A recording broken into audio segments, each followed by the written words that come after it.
तो आज के इस वीडियो में हम बात करेंगे बाल्यावस्था की। पिछले वीडियो में हमने देखा था शैशवावस्था की स्टेज, जिसमें आप पैदा होते हैं और उसके बाद आपके साथ साथ क्या क्या होता है उसके बारे में हमने बात की थी। अब है वो वाली स्टेज, वो वाली डेवलपमेंट आपका, जिसमें आप क्या है शैशवावस्था से कहाँ आ गए हैं आप बाल्यावस्था में। तो सबसे पहले जो आपके साथ चीज़ें होंगी वो क्या होगी कि आपकी जो समृद्धि है वो मंद हो जाएगी। ठीक है, जितनी तेज़ी से जितनी जल्दी जल्दी आप अपनी शैशवावस्था में बढ़ रहे थे, ठीक है, उतना आप बाल्यावस्था में नहीं बढ़ते हैं। ठीक है, थोड़ी सी मंद हो जाती है। इसमें क्या होता है, बाल्यावस्था में बच्चा शारीरिक रूप से विकसित होता है। ठीक है, ऊंचाई वजन में वृद्धि होती है, चलना दौड़ना ये सब सीखता है और गेंद के साथ खेलता है। सामाजिक रूप से बच्चे का संसार विस्तृत हो जाता है। ठीक है, अभी क्या हो गया, बच्चा थोड़ा सा बड़ा हो गया, एलकेजी यूकेजी उसका स्टार्ट हो जाएगा। इसमें माता पिता के अतिरिक्त परिवार तथा पास पड़ोस एवं विद्यालय के प्रौढ़ व्यक्ति भी सम्मिलित हो जाते हैं। ठीक है, तो बच्चा क्या करेगा, जब घर से बाहर निकलेगा तो अपने दोस्तों से मिलेगा। अगर वो बस में जा रहा है या ऑटो में जा रहा है या किसी भी वाहन से जा रहा है तो वहाँ उसके साथ लोग मिलेंगे उसको। ठीक है, स्कूल में जाएगा, वहाँ टीचर मिलेंगे, प्रौढ़ लोग मिलेंगे। ठीक है, तो उसका क्या हो गया, संसार क्या हो गया, विस्तृत हो गया।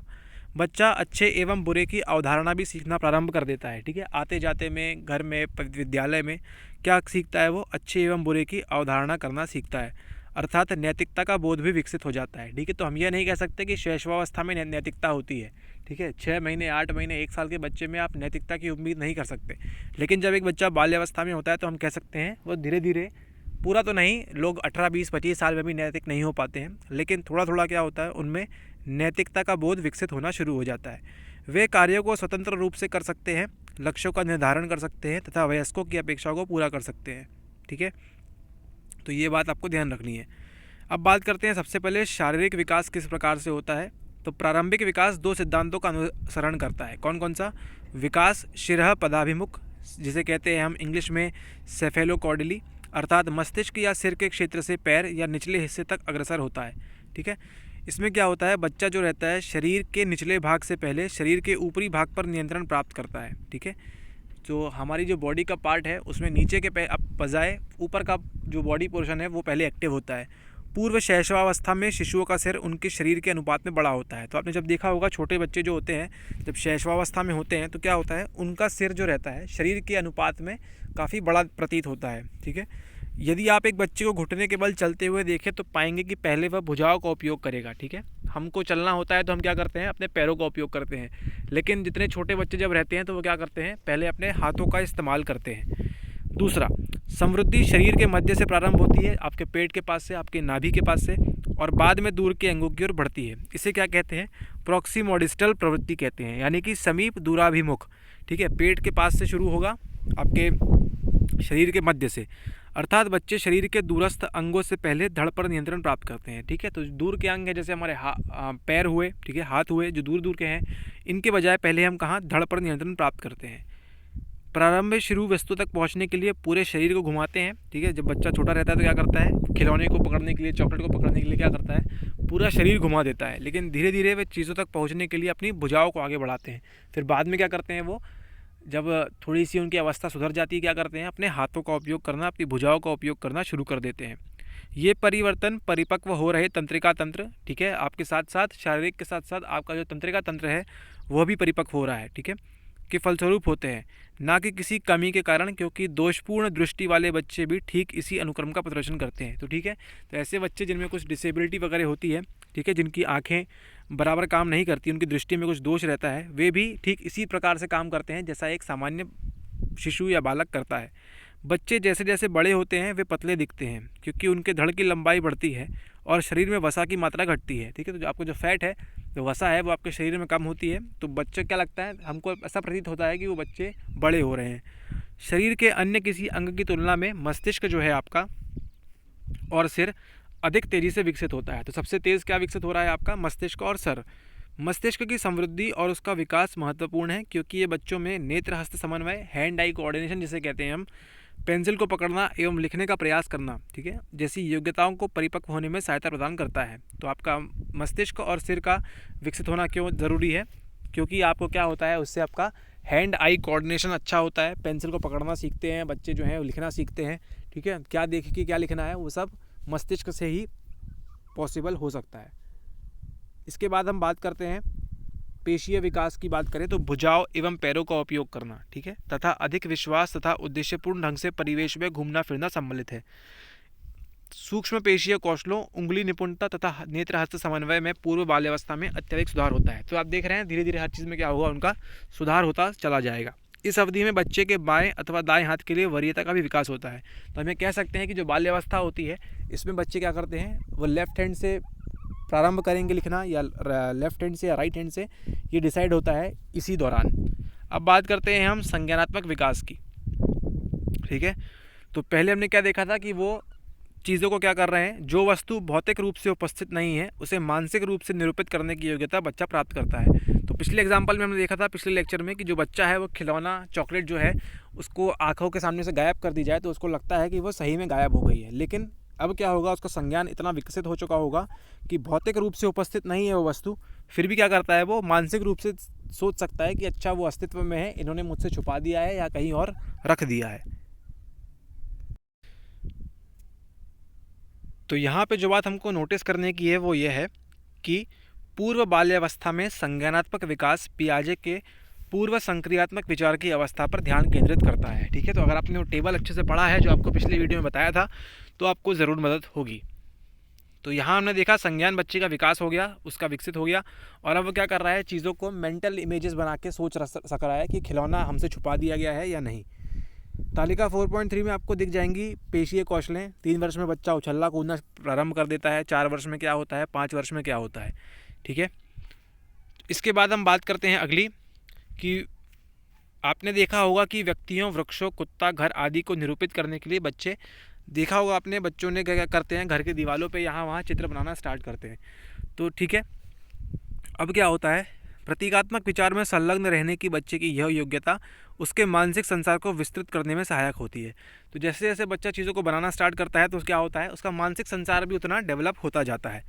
पूर्व संक्रियात्मक विचार की एक प्रमुख विशेषता अहम केंद्रवाद है, अर्थात बच्चे दुनिया को केवल अपने दृष्टिकोण से देखते हैं और दूसरे के दृष्टिकोण के महत्व को समझने में सक्षम नहीं होते हैं। इस बात का आप ध्यान रखें। अहम केंद्रवाद के कारण बच्चा क्या होता है, जो जीववाद में लिप्त हो जाता है। चिंतन करने की सभी चीज़ें उन्हीं की तरह सजीव हैं। तो बच्चे क्या करते हैं, आपने देखा होगा, जब आप कभी गिर जाते हैं तो वो दीवार को मारने लगते हैं या ज़मीन को मारने लगते हैं कि तुमने मुझे गिरा दिया, इस प्रकार की बातें। जैसे यहाँ देख रहे हैं आप, सड़क ने मुझे चोट पहुँचाई यहाँ, तो क्या करता है वो जो बच्चा है वो चिंतन करता है कि जो सभी चीज़ें हैं सभी सजीव हैं। उसको पत्थर भी लगता है कि सजीव है, उनसे बात कर रहा है, पेड़ पौधे, प्रत्येक वस्तु उसको क्या लगती है, सजीव लगती है। अब क्या हो रहा है, बच्चा धीरे धीरे बड़ा हो रहा है और 4 से 7 वर्ष की आयु के हो जाते हैं तो वे अपने सभी वैसे प्रश्नों का उत्तर पाना चाहते हैं, ठीक है। तो उनको लगता है कि उनके प्रत्येक प्रश्नों का जवाब उनको चाहिए। आकाश नीला क्यों है, वृक्ष कैसे बढ़ते हैं, इस प्रकार की जो सवाल है वो। पियाजे ने क्या कहा है, इसे कहा है अंतः प्रज्ञात्मक विचार की अवस्था, ठीक है। पूर्व संक्रियात्मक अवस्था के विचार की एक अन्य विशेषता बच्चों में केंद्रीकरण की प्रवृत्ति, अर्थात एक घटना को समझने के लिए किसी एक विशेषता या पक्ष पर ध्यान देना से परिभाषित होती है, ठीक है। तो जो केंद्रीकरण की प्रवृत्ति उन्होंने बताई है, पियाजे ने क्या कहा है उसमें, कि एक घटना को समझने के लिए किसी एक वो क्या करते हैं, किसी एक विशेषता पे ही ध्यान देंगे, ठीक है। दूसरे सच या झूठ किसी एक पक्ष में, ठीक है, छोटा या बड़ा किसी एक पक्ष पे ध्यान देंगे। उदाहरण क्या दिया हुआ है, एक बच्चा बड़े गिलास में जूस पीने की जिद करता है, एक छोटे चौड़े गिलास की तुलना में एक लंबे व पतले गिलास को वरीयता देता है। तो बच्चा क्या करेगा, जो गिलास उसको लंबा दिखेगा, बड़ा दिखेगा, उसको पीने की जिद करेगा। लेकिन क्या होता है असलियत में, दोनों में ही जो आपका पेप्सी कोला जूस जो भी है वो क्या है, समान मात्रा में जूस है, ठीक है। आपने भी देखा होगा, जब आपको कोई चौड़ी चीज़ दिखाई देती है तो आप उसको लेना प्रेफर नहीं करते हैं, लेकिन कोई चीज़ आपको लंबी, पेप्सी की बोतल या कुछ भी बोतल आपको ऐसी लंबी दिखाई देती है तो आपको लगता है कि उसमें ज़्यादा मात्रा में वस्तु है। तो ये क्या है, केंद्रीकरण की प्रवृत्ति जो किसमें उत्पन्न हो रही है, बच्चों में उत्पन्न हो रही है। अब क्या होता है, बच्चा बड़ा होता है 7 से 11 वर्ष की आयु, तो इसे हम क्या कहते हैं, मध्य एवं विलंबित बाल्यावस्था, ठीक है। इसमें क्या होता है, अंतर्बोधपरक विचार तार्किक विचार के द्वारा विस्थापित हो जाता है, ठीक है। तो अभी जो अंतर्बोधक विचार था वो किससे विस्थापित हो गया, किसने बदल दिया उसको, अब तार्किक विचार ने। यह मूर्त संक्रियात्मक विचार की अवस्था है जो संक्रियाओं से बनती है, ठीक है। ये कौन से विचार की अवस्था है, मूर्त संक्रियात्मक विचार की अवस्था। इसमें क्या होता है, ऐसी मानसिक क्रियाएं जो बच्चे को पूर्व में शारीरिक रूप से किए गए कार्यों को मानसिक रूप से करने की सुविधा प्रदान करती है, ठीक है। तो इसमें क्या होता है, एक सुप्रसिद्ध परीक्षण में बच्चों के सामने क्या किया गया था, ऐसी चिकनी मिट्टी की 2 गेंदें प्रस्तुत की जिसमें प्रयोगकर्ता ने क्या किया, एक गेंद को बेलकर पतली पट्टी के रूप में बना देना और दूसरी गेंद अपने मूल रूप में बनी रहती है। ठीक है, तो अब ये पूछा जाता है कि इसमें ज़्यादा मिट्टी किसके पास है। तो 7-8 साल का जो बच्चा है इसे ये कहेगा कि दोनों में ही मिट्टी की समान मात्रा है। यह इसलिए होता है क्योंकि बच्चा गेंद को पतली पट्टी के रूप में बेलना और फिर उसे गेंद के रूप में गोल कर देने की कल्पना कर लेता है, जिसका अर्थ यह है, यह हमको ध्यान रखना है कि वह मूर्त वास्तविक वस्तुओं पर प्रतिक्रमणीय मानसिक क्रिया की कल्पना करने में सक्षम है। ठीक है, तो वो जो छोटा सा बच्चा है वो इमेजिन कर सकता है, वो इस बात को सोच सकता है कि जो ये चिकनी मिट्टी की गेंद थी, इसी को इन्होंने क्या किया है, पहले ये फोल्डेड थी, इसको अब इन्होंने खोल के क्या कर दिया है, लंबा कर दिया है। लेकिन ये मुझे मूर्ख नहीं बना सकते। क्यों? क्योंकि मैंने क्या प्राप्त कर लिया है, मूर्त वास्तविक वस्तुओं पर प्रतिक्रमणीय मानसिक क्रिया की कल्पना करना में सक्षम हूँ मैं, इसलिए मैं ये कर सकता हूँ। आप समझ गए हैं बात को? ठीक है, मूर्त संक्रियाएं बच्चे को वस्तु की विभिन्न विशेषताओं पर न कि मात्र एक विशेषता पर ध्यान देने की सुविधा प्रदान करती है।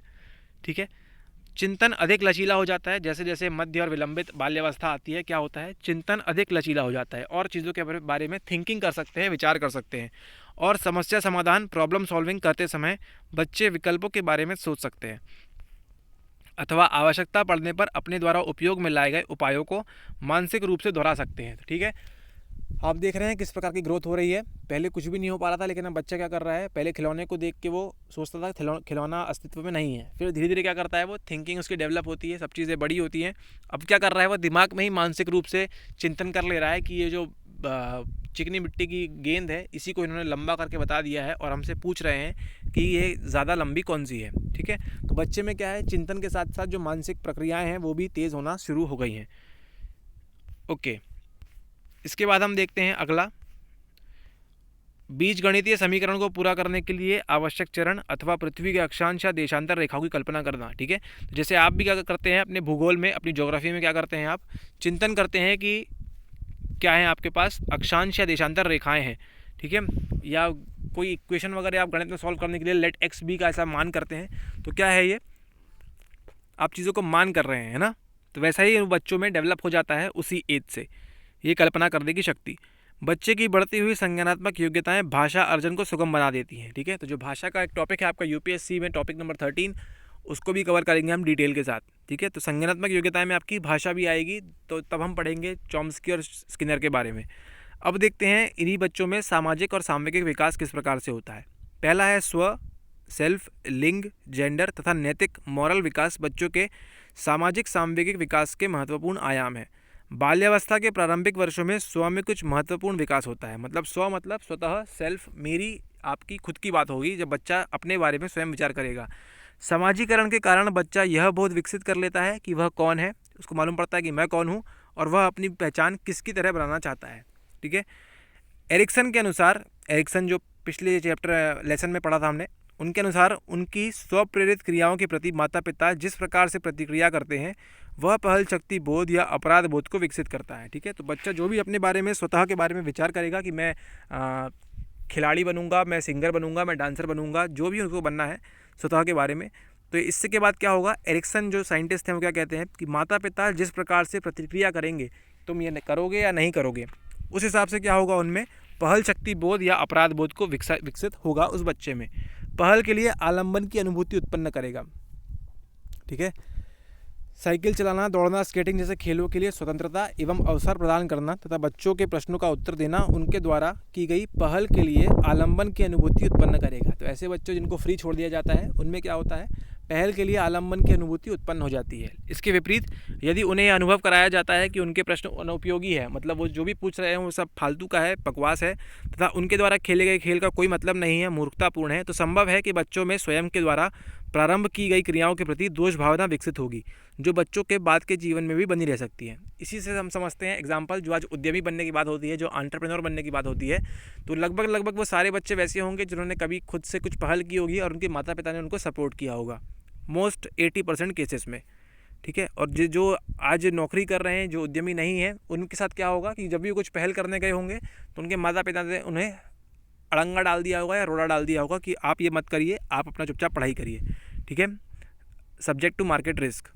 मैं लंबा हूँ, उसके पूर्व बाल्यावस्था में आत्मबोध, स्वयं को शारीरिक विशेषताओं के आधार पर परिभाषित करने तक सीमित रहता है। ठीक है, पूर्व बाल्यावस्था में क्या होता है, आपका जो आत्म स्वयं है वो कहाँ तक रहते हैं, शारीरिक विशेषताओं के आधार पर, बस मैं लंबा हूँ, उसके बाल काले हैं, मैं एक लड़की हूँ, मैं एक लड़का हूँ, इस प्रकार की बातें। मध्य एवं विलंबित बाल्यावस्था में क्या होता है, स्वयं को अपनी आंतरिक विशेषताओं के आधार पर परिभाषित करने की संभावना बढ़ जाती है। ठीक है, तो दो बातें हो रही हैं। पूर्व में क्या होता है, बच्चा बताता है कि मैं काला हूँ, गोरा हूँ, छोटा हूँ, नाटा हूँ, मोटा हूँ, एक लड़की हूँ, लड़का हूँ, इस प्रकार से। ठीक है, सिर्फ क्या होती है उसमें, शारीरिक विशेषताएँ होती है। लेकिन ध्यान देने की बात यहाँ पर यह है कि आपका बच्चा क्या करता है, फिर मैं फुर्तीला हूँ, मैं लोकप्रिय हूँ, मैं गाना गा सकता हूँ, मैं ऐसा कर सकता हूँ, ये कब होता है, आपकी मध्य एवं विलंबित बाल्यावस्था में। ठीक है, तो अपनी क्या करते हैं वो आंतरिक विशेषताएं। ठीक है, तो पूर्व में आपकी क्या है, शारीरिक विशेषताएं, और मध्य और विलंबित में क्या है, आंतरिक विशेषताएं के अनुसार आप स्वयं को परिभाषित करते हैं। इसी के साथ साथ बच्चों के आत्म विवरण के अंतर्गत स्व का सामाजिक पक्ष भी आता है, जैसे स्वयं को सामाजिक समूहों के संदर्भ में देखना, जैसे विद्यालय के मतलब कोई डांस क्लास में जाता होगा, ठीक है, पर्यावरण क्लब में जाता होगा, और अन्य प्रकार की बातें। बच्चों के आत्मबोध के अंतर्गत सामाजिक तुलना का पक्ष भी आता है।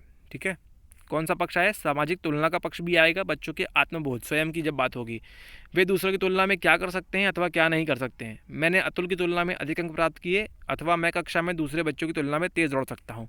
ठीक है, तो ये डिपेंड करता है। यह विकासात्मक परिवर्तन एक व्यक्ति के रूप में दूसरों से स्वयं की भिन्नता स्थापित करने में सहायक होता है। ठीक है, तो ये जो परिवर्तन हो रहा है क्या करता है कि एक व्यक्ति के रूप में दूसरों से स्वयं की भिन्नता स्थापित, कि मैं दूसरे से अलग कैसे हूँ, ये डिपेंड करता है इस बातों से। ये बॉक्स नंबर 4.2 इंपॉर्टेंट है, इसको पढ़िएगा। अगला देखते हैं उस बच्चों में क्या हो रहा है। अगला हो रहा है नैतिक विकास। बच्चे के विकास का एक दूसरा महत्वपूर्ण पक्ष है मानवीय क्रियाओं के सही या गलत होने के मध्य अंतर करना सीखना। अब बच्चा क्या हो रहा है, धीरे धीरे बड़ा हो रहा है, तो वो क्या सीखता है कि सही क्या है, गलत क्या है। बच्चे जिस तरह से सही एवं गलत के बीच अंतर करना, अपराध बोध की अनुभूति करना, स्वयं को दूसरे व्यक्ति के स्थान पर रखकर देखना, तथा जब दूसरे लोग कठिनाई में होते हैं तो उनकी मदद करना सीखते हैं। ठीक है, ये सभी क्या है, नैतिक विकास के घटक हैं। तो इसको पॉइंट बना के लिख लीजिएगा, नैतिक विकास, ये 3-4 पॉइंट। बच्चे जिस प्रकार संज्ञानात्मक विकास की विभिन्न अवस्थाओं से गुजरते हैं, हमने क्या देखा, संज्ञान में क्या हो रहा है, विभिन्न अवस्थाएं हो रही हैं। लॉरेंस कोहलबर्ग के अनुसार वैसे ही वे नैतिक विकास की विभिन्न अवस्थाओं से गुजरते हैं। ठीक है, तो संज्ञान की अवस्थाएं भी देख रहे हैं हम, और किसकी देख रहे हैं, दूसरी नैतिकता की अवस्थाएं भी देख रहे हैं, जिससे किसने कही है, ये लॉरेंस कोहलबर्ग ने। ये अवस्थाएं किससे संबंध होती हैं, आयु से संबंधित होती है। कोहलबर्ग ने क्या किया, बच्चों का साक्षात्कार किया, उनको ऐसी कहानियाँ सुनाई जिसके पात्र नैतिक दुविधा का सामना कर रहे थे।